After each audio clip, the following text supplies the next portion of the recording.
Welcome to Signature TV News. I am Barikumo Ado.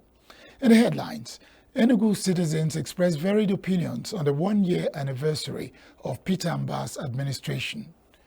Anambra State House of Assembly passes law on conduct of local government election. Chief Justice of Nigeria summons judges over conflicting orders on Kano Emirate tussle. And on the foreign scene, South Africans go to the polls for parliamentary election.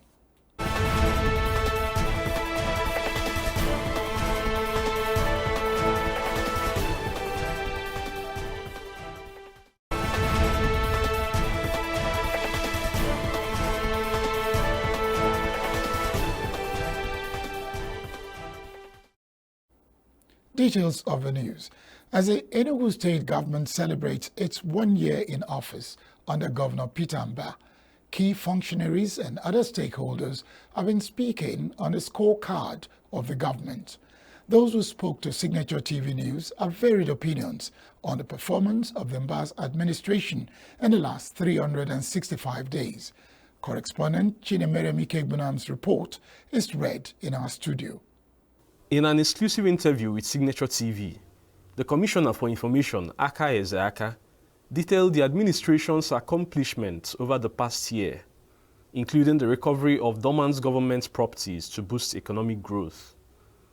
According to the Commissioner for Information, Governor Peter Mbah has made significant strides fulfilling his promise of an all-inclusive government. His Excellency came, and 180 days after he assumed office, there was water in Enugu. There was joy, there was jubilation. People could attest to the fact that water had come to the city. It was a litmus test to tell the people that he was ready for governance. So he provided water all through. Then, I would like to go into details, so let me give you just a capsule of what he had done. The Commissioner for Transport, Dr. Obiozo, said there are plans to revamp the transport sector, including the purchase of SUV buses to improve public transportation. Today being the 27th of May 2024, the Enugu state government did a second batch of the compensation exercise that is ongoing, and that is for the people that were affected by the ongoing development in the state, especially the transportation infrastructure project happening in 4 locations in the state. The first one being the Holy Ghost Terminal, then the Gariki, Ababa, and Nsoka. And today, more than a dozen companies and individuals came to collect their compensation. A lot of these compensation are not small money, but the state government wants to ensure that these people are well sorted so that they continue their businesses. And also, some of the businesses that are not suited to come back to those sites, they have already submitted their CFOs and other different documents, and the type of business, a business profile of what they do, and photographs of the scale of their business, and the state is working closely with them to find them permanent sites that will allow their businesses to thrive. The Commissioner for Transport, Dr. Obiozo, said there are plans to revamp the transport sector, including the purchase of SUV buses to improve public transportation. So we are going to have over 150 buses. And what we now want in the state is to have a world-class transportation where it does not cause any havoc. There is no insecurity to it, and is affordable. That's why we use CNG. CNG saves 64% of the fueling cost. On each of the CNG buses we have already bought, it will save 31.5 million per bus compared to if it was fuel or diesel. 31.5 million per bus per year. That is that discount you will be able to pass to our citizens. And you think of this transportation safety. There is a lot of insecurity everywhere in this country. These buses have trackers, they have cameras, and we will actually know who is in this bus. And we also put in security personnel inside each bus. So when you are riding to your house or your area, you can actually have peace of mind. The Bishop of Enugu Catholic Diocese, Callistus Onaga, described Governor Mbah's government as a government in a haste, highlighting its achievements in the past 12 months. Speaking at a Thanksgiving Mass at the government's house chapel to mark the one-year anniversary of the government, he emphasized that the administration has kept its promises since taking office. It's just possible for you to do this in under 12 months. What will happen after 24 months? 2 years. You're just 1 year in office. I don't know, there are so many other plans. I can't enumerate them. We don't even have the time. But these things are working. And that is why we're thanking God and believing with you that tomorrow is here. We are experiencing it. A human rights activist, Larry Oguego, commended Governor Mbah's administration but highlighted areas needing attention. So he has grand plans. You know, when you look at the nodal transportation hub and all of that, you see that, yes, he has very grand plans that obviously cannot be actualized in 1 year. But what I see also is that he's making progress towards those plans. I would rather suggest that while we look at the grand plans, you know, the nodal transportation system, the smart schools and all those beautiful ideas, we should also look at the small problems and begin to think of how to fix them. Because sometimes when people wait for these grand projects and they don't manifest quickly enough, they think you're not doing anything. So my recommendation is that while the governor, for instance, is thinking about the smart schools, we should also think about how to improve education in the regular schools. We're thinking about how to get water everywhere. We should think about how to probably roll out the water solution, one region or one area in Enugu at a time. A member of the All Progressives Congress in the state, Felix Ebubeago, praised the government's response to Enugu's challenges, but urged a review of the increased tax burden on poor citizens. So in this administration, there is a clear demonstration by Barrister Peter Mbah, the governor of Enugu State, to address some of the issues that citizens expect a government to address. In terms of rehabilitation of roads, he's taking all roads all around the 3 zones of Enugu, and he's touching on them, and the masses are feeling the impact. And at the same time, I observed that this regime is very hard on tax and taxations. The taxes are very hard. For instance, if you want to register a deed of assignment, you will pay about 4,000 naira according to the opinions, 4,000 naira per square meter. So if you are buying a land at 500,000 naira, you will use about 2 million naira to register it. He said it is humongous. He said it is disruptive. He didn't hide anything. He said it's going to be business unusual.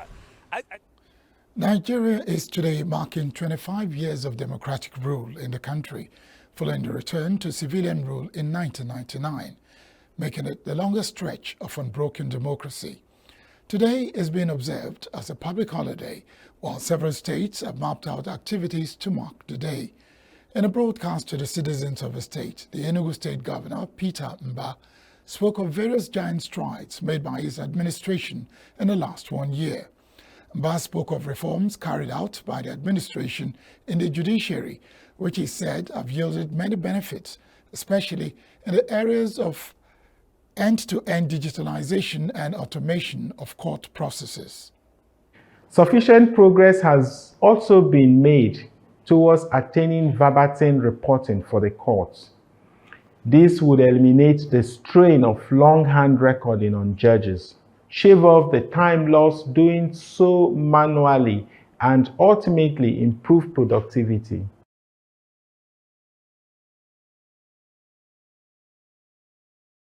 And equipping of virtual hearing centers for the State High Court, the Correctional Center, and the Enugu State Multi-Door Courthouse, as well as e-filing for lawyers, automation and digitization of Enugu State laws.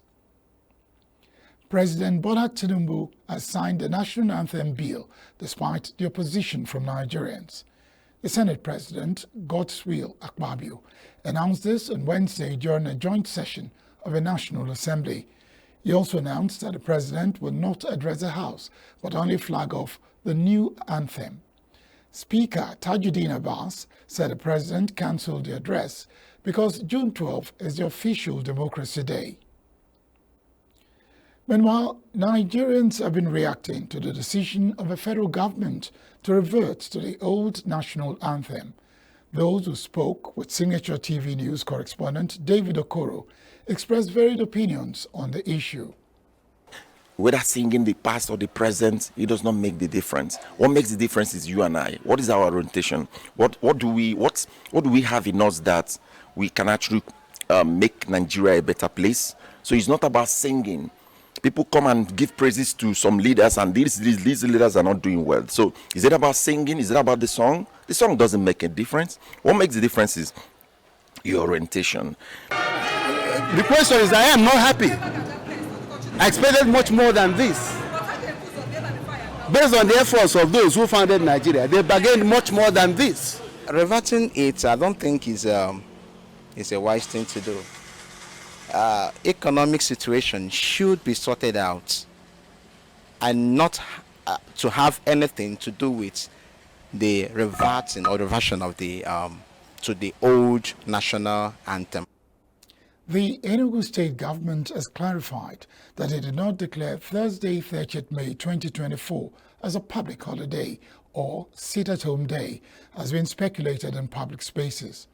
The government has also directed permanent secretaries, directors of administration, heads of departments and agencies to take a roll call of all those who came to work and returned same to it on the said date.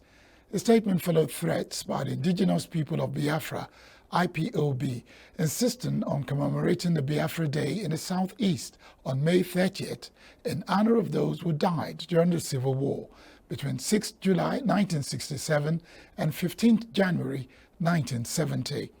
IPOB also warns that all activities in the southeast are banned on 30th May, calling on the governors in the region to provide adequate security of life and property on that day.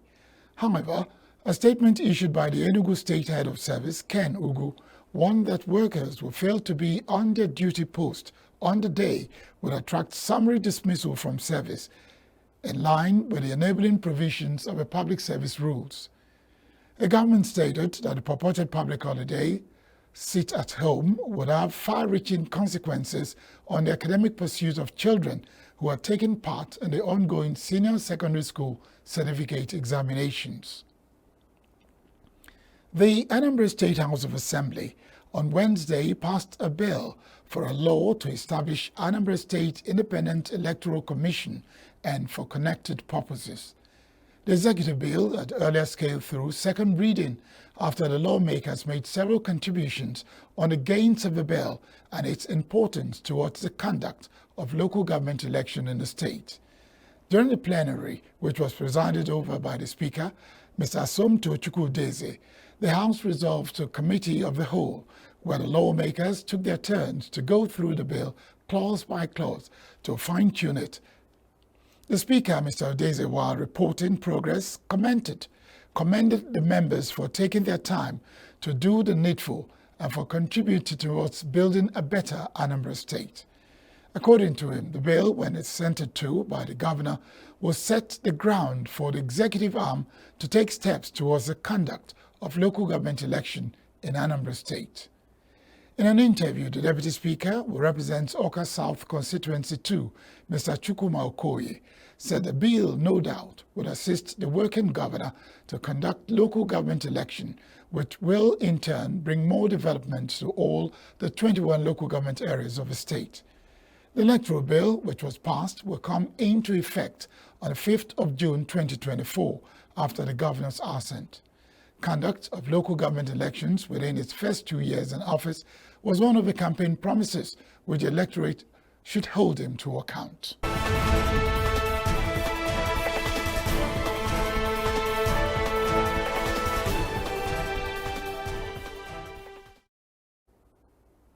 The Chief Justice of Nigeria, Justice Olukayode Ariwoola, has summoned the Chief Judge of the Federal High Court and the Chief Judge of Kano State High Court over conflicting interim injunctions on the Emirate tussle in Kano State. Justice S.A. Amodweda of the Federal High Court in Kano had issued an order to evict the Emir of Kano, Muhammadu Sanusi II, from the Kofa Kulu Palace, while on the other hand, Justice Amina Aliyu of the Kano State High Court issued an injunction that protected Sanusi from being evicted from the palace. The conflicting orders have led to confusion regarding the rightful authority and protection of the emirs in Kano. The State High Court's case is set for further hearing on June 13th, while the Federal High Court has adjourned its case to June 4th. Kano State Police Command says it has heightened its security presence to identify flashpoints in and around the metropolis to tackle any potential security threats in the state. The State Commissioner for Police, Usani Gobel, will disclose this to newsmen in Kano on Wednesday, said the command is well equipped with armed personnel already deployed to handle any unforeseen circumstances around the identified areas. Gomel advised residents to go about their lawful activities without fear, as the police and state security agencies have taken comprehensive measures to ensure the safety and security of the state. He added that the security measures in place will deal decisively. The police commissioner appealed to residents to cooperate with security agencies by reporting any suspicious individual. The Police Service Commission has disowned a list of successful candidates for recruitment into constable cadres of the Nigeria Police Force being circulated on social media. Public Relations Officer of the Commission, Ike Chukwuani, who made the clarification in a statement on Wednesday in Abuja, said the Commission is also aware of a press statement which was said to have emanated from a police public relations officer. The Commission directed the police force to investigate the source of the fake news and bring the perpetrators to book. A statement explained that the Joint Recruitment Board is the sole authority empowered by the Constitution to recruit officers into the Nigeria Police. The spokesman said the Commission would not abdicate its constitutional mandate to recruit without accommodating relevant stakeholders in the process. The Nigeria Union of Journalists, NUJ, in the Federal Capital Territory, wants President Bola Tinubu to call the Minister of Works and Housing, David Umahi, to order for allegedly walking out on journalists. This is contained in a statement jointly signed by the Chairman and Secretary of the Council, Osadebewem Osaretin and Ochiaka Ugu, on Wednesday in Abuja. The Council said it is appalled by the outright disregard of members of the Fourth Estate of the REM by Umahi and his description of over 40 journalists present for an assignment as very condescending. The Council recalled that over 40 media correspondents were present for the news conference, for which the Ministry's invitation had scheduled for 2 p.m., for which the Minister came at 2:48 p.m. They stressed that the Minister owes a duty to Nigerians through the media and therefore should demonstrate respect and utmost courtesy at all times. Meanwhile, Governor of Kano State, Abba Yusuf, has banned all public demonstrations within the state and has directed security forces to arrest any individuals involved in such activities. Announcement was made on Wednesday through a statement by the governor's spokesperson, Sanusi Tofa. Invoking his authority as the chief security officer of the state, Governor Yusuf also commanded the police and the Directorate of State Security Services and the Nigeria Security and Civil Defense Corps to take immediate action against anyone found participating in street protests in the state. Tofa said credible intelligence indicates that certain prominent figures from the opposition party in Kano have devised plans to sponsor student associations and political agitators from other northwestern states to incite chaos under the guise of advocating for the dethroned Emir of Kano, Aminu Ado Bayero. The statement warned that the state government has explicitly outlawed protests, demonstrations, or processions of any kind, and individuals found on the streets of Kano engaging in any such activities will be promptly apprehended. South Africans go to the polls in parliamentary election. Stay tuned for more.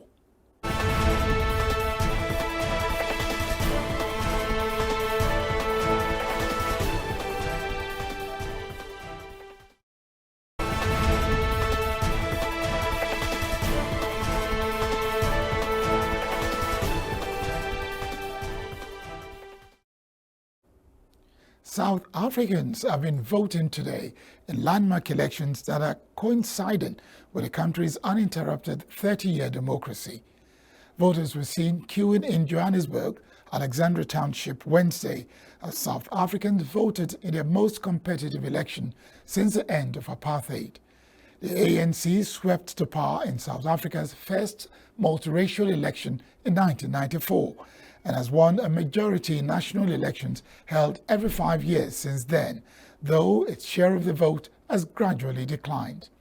The party is still on course to win the largest share of the vote, meaning that its leader, President Cyril Ramaphosa, is likely to remain in office, unless it faces an internal challenge if the party's performance is worse than expected.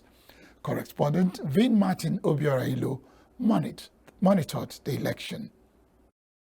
Queues formed in the main cities of Johannesburg, Cape Town and Durban as polling got underway around 7 a.m., 5 a.m. GMT, with lines also seen in the morning cold in townships on the outskirts of cities and in rural areas. Voters at polling stations across the country cited high rates of unemployment and crime, frequent power blackouts and corruption in ANC ranks as reasons why they would vote for opposition parties, but others were wary of change. Earlier Wednesday, South African President Cyril Ramaphosa cast his ballot in national elections, where opinion polls suggest his African National Congress ANC risks losing its parliamentary majority after 30 years in power. After voting at a primary school in the Johannesburg township of Soweto, a symbolic place of anti-apartheid resistance, Ramaphosa struck an upbeat tone as he greeted crowds of voters. However, he also voiced concern over reported incidents of interference with electoral officials. This is a great day for democracy in South Africa. It's a wonderful day as well, bright and sunny. And I've heard that voting has started throughout the country and it is going well. South Africa's main opposition leader, John Steenhuisen, also cast his vote in his hometown of Durban, declaring his commitment to change the current political landscape of the country. Speaking with writers after his vote, the Democratic Alliance DA leader addressed the potential for political alliances if his party does not secure a 51% majority. If a party falls short of 50% of the vote, then it will need to make a deal with one or more smaller parties to govern. Steenhuisen blamed the current leadership and the country's significant challenges, including a high unemployment rate, widespread poverty, and escalating crime rates, stating that the leadership needs to be replaced. If we don't get to the 50% plus one mark, we will obviously look at the lie of the land. There may be parties that are elected into parliament that are outside of the charter that may want to then make a decision to work with us, and we would welcome that. But I don't believe that keeping the same bad people who've got us into the situation, that have pushed 42% of our country into the unemployment queue, that have led to 30 million people living in poverty, that lead to 84 people being killed every single day in South Africa, are the right people to be sitting around the cabinet table. And I'm fundamentally committed to changing who's sitting around that cabinet table so that we can build a better country. Inmates in the Paul Small Maximum Security Prison also voted on Wednesday morning in the elections. Warders ushered inmates out in controlled groups to have their voter registration checked and participate in the polls. Meanwhile, South Africa's former President Thabo Mbeki said that the ruling party, the African National Congress ANC, had an important role to play in the country and that it must renew itself. Mbeki was speaking outside a polling station in Johannesburg after casting his ballot during a national election that could shift the country's political landscape, as support for the ruling party fell to around 42% in the days leading up to the election. The decline has been attributed to failure to solve problems like high unemployment, corruption, crime, and power blackouts. Mbeki, now 81 years old, was the second democratically elected president of South Africa, taking reins from Nelson Mandela in 1999 and stepping down in 2008. The nation must come together afterwards to say what we do with the South Africa of ours. It's very important. That's why I'm saying it's important for people to participate in these democratic processes. I think it's also going to be important that the ANC must do what it says about itself. The ANC has been saying it must renew itself. So the ANC must do that. It's important because it's got a very important role to play in terms of the future of the country. Former South African President Jacob Zuma, who has fallen out with the ruling African National Congress ANC, cast his vote on Wednesday, May 29, surrounded by hundreds of supporters at his hometown Nkandla. Zuma is backing a new political party called Mkhonto weSizwe, MK, named after the ANC's former armed wing. Though he was forced to quit as president in 2018 after a string of scandals, Zuma has enduring influence, particularly in his home province of KwaZulu-Natal.